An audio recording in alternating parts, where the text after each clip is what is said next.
First of all, Elizabeth Shea wanted me to announce that the sophomore class photo, is that right, Shea? Is going to be in the choral room after this. So, yeah, go there.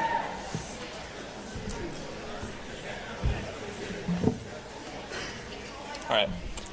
Good morning, everyone. Before I begin, I would like to ask that all of you, regardless of political orientation, take what we have to say here today respectfully and with the willingness to gain new perspective on a pretty unpopular subject. But I'll cut to the chase. We're here to talk about Occupy Wall Street, the protest movement that began in September of 2011 in New York City that has spread across the country and the world.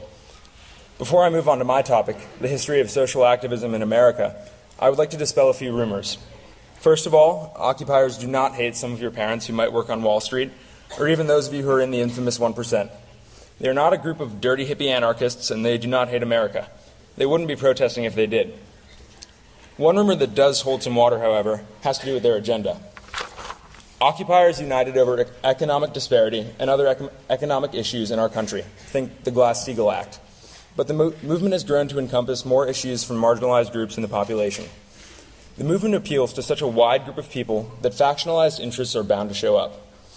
Without a doubt, occupiers share the belief that the top richest percent owning 35% of the nation's wealth, the top 20% owning 85% of the wealth, and the remaining bottom 80% of Americans owning just 15% of the wealth is unacceptable. And it's not just liberals, as some people might want you to believe. Over half of the protesters are employed full-time, while only 13% are unemployed. This is just a little bit more than the national unemployment rate. 13% of the protesters make over $75,000 a year, and a mere 30% identify with a political party. 27% of those are Democrats, and 3% are Republicans. 70% are self-identified independents.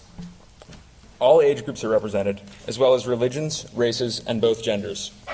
But before I get too sidetracked, let's examine America's history as social activists and protesters. I'll start this off by asking a few questions, if you'll give me a show of hands when I ask them. How many of you know what the Civil Rights Movement was? Women's suffrage, the anti-war movement during the Vietnam era, the call for nuclear disarmament, the free speech movement, and most recently, the movement against SOPA and PIPA. Now, I'm guessing most of you have at least heard of a few of these movements, and you might be wondering what relevance they have to the Occupy movement. Though their goals might not be the same, these protests and movements are all rich in the American culture of the First Amendment, which states, Congress shall make no law respecting an establishment of religion or prohibiting free exercise thereof, or abridging the freedom of speech or of the press, or the right of people to peaceably assemble and to petition the government for a redress of grievances. Considering the progress that these movements have created, can you imagine America without the advancements we know today?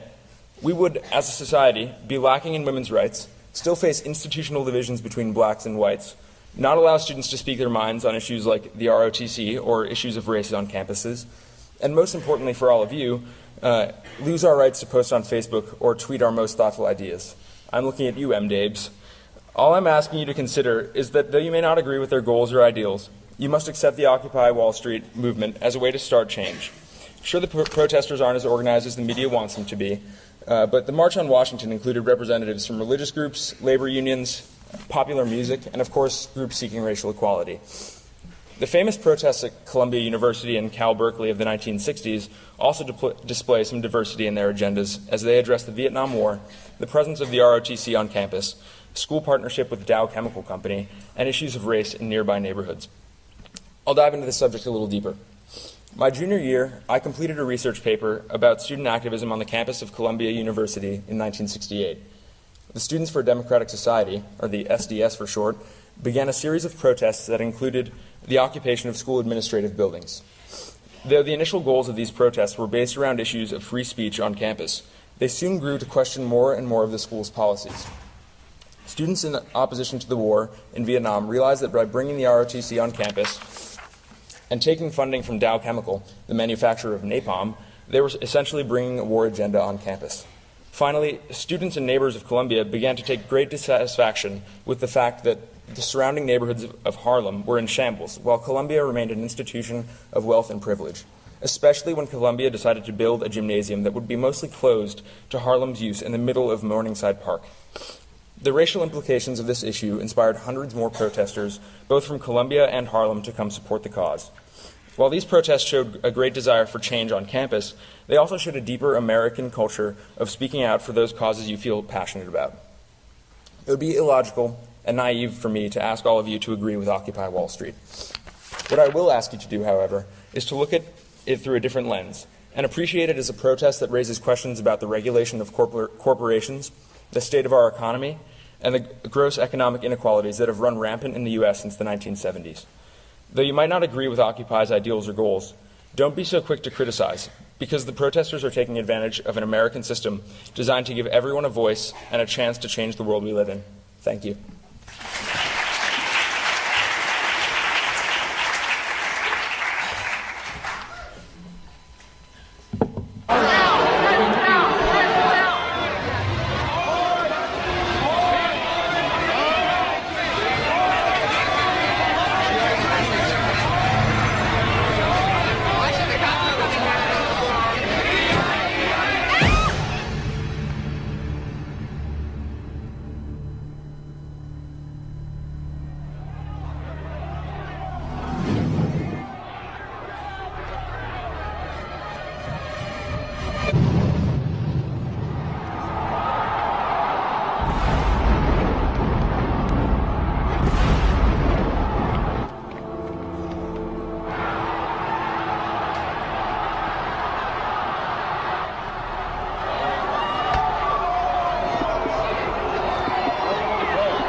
This was Chicago, 1968. You'll notice we don't really have this anymore. This isn't an issue with the Occupy Wall Street movement. And in fact, despite claims that it is class warfare, Occupy Wall Street is a nonviolent, peaceful movement, and it does not want to kill all of our bankers. So why do we get riled up about Occupy Wall Street? There are some claims that its disunity is harming the nation or harming its own efforts. Some people think they're all homeless, they're all hippies, they're lazy, and they're using your tax dollar to sleep in a park. And some people are concerned because it's a public disturbance and Occupy Wall Street may have been outside some of your apartment buildings. I'd like to talk about why some of these arguments are false and why they irritate us. Disunity has probably been the largest argument.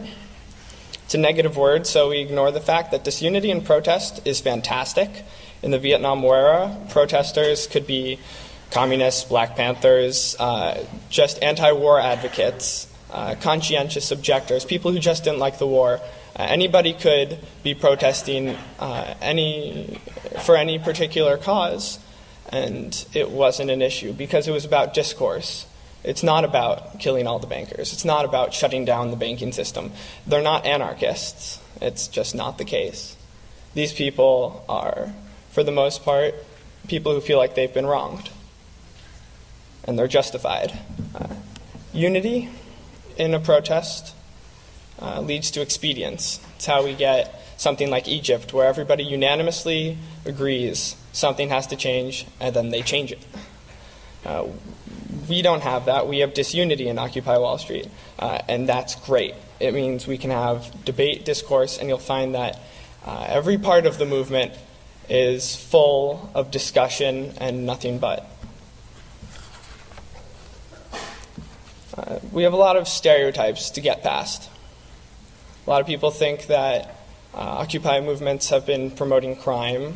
There was one incident of a rape, and people talk about that a lot, but it's an isolated incident.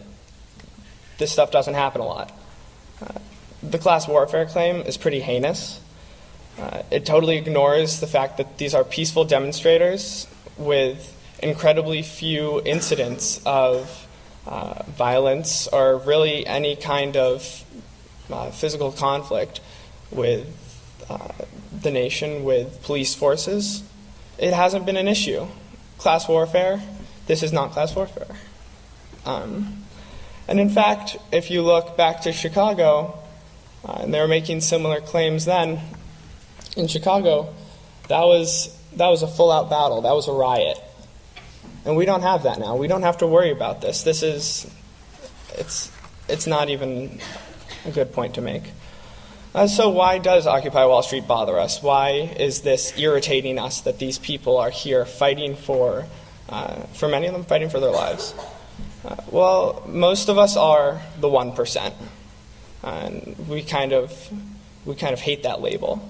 But maybe some of us have been singled out for it. When I went down, I once was singled out for clearly being of the 1%.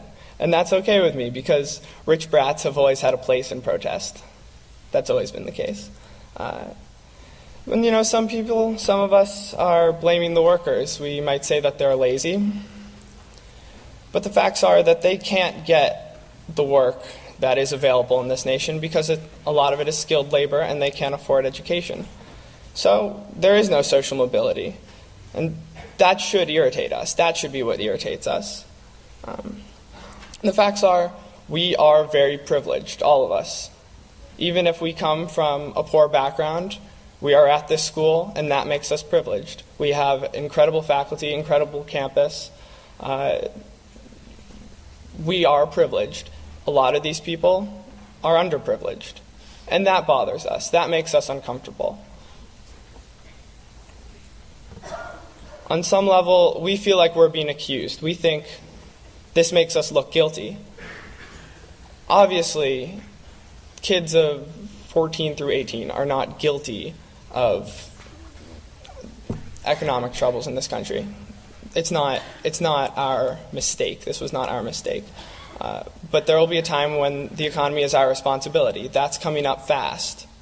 And when that comes, we can't be worried, fussing about these partisan issues and trying to take down anything that we think is anathema to our values.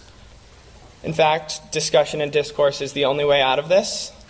It's the only way to end Occupy Wall Street. It's the only way to end our economic troubles.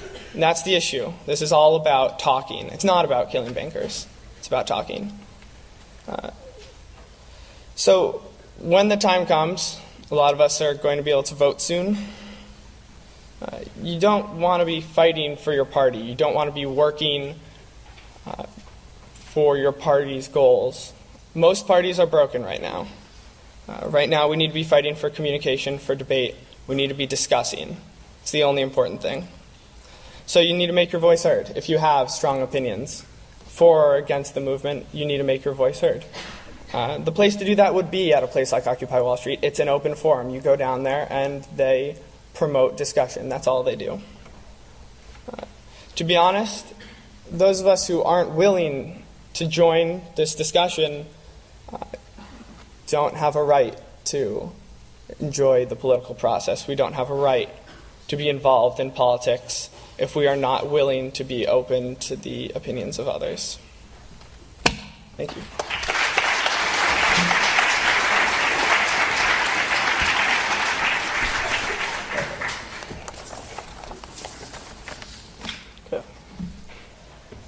I was supposed to come up here today and deliver the sickest poem about Occupy Wall Street and how the economy has affected my family. However, the economic state of this country has affected my family in such an ugly way that I can't even make it poetic. I realize that living in this Taft bubble can quickly make a person forget about what's going on back home or just in the outside world in general. Every time I return to my 2-bedroom apartment in Irvington, New Jersey, I'm confronted with the pain and struggle that my family faces. My grandmother is my prime example.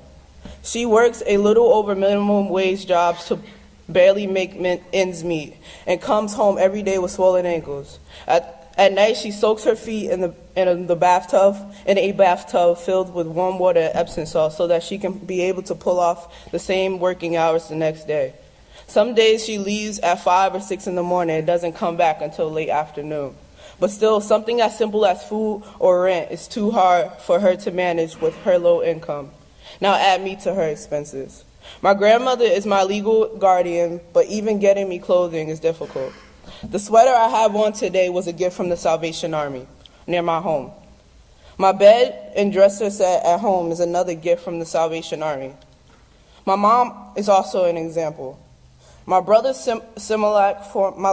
Similac formula and diapers are given to my mother through a nonprofit organization.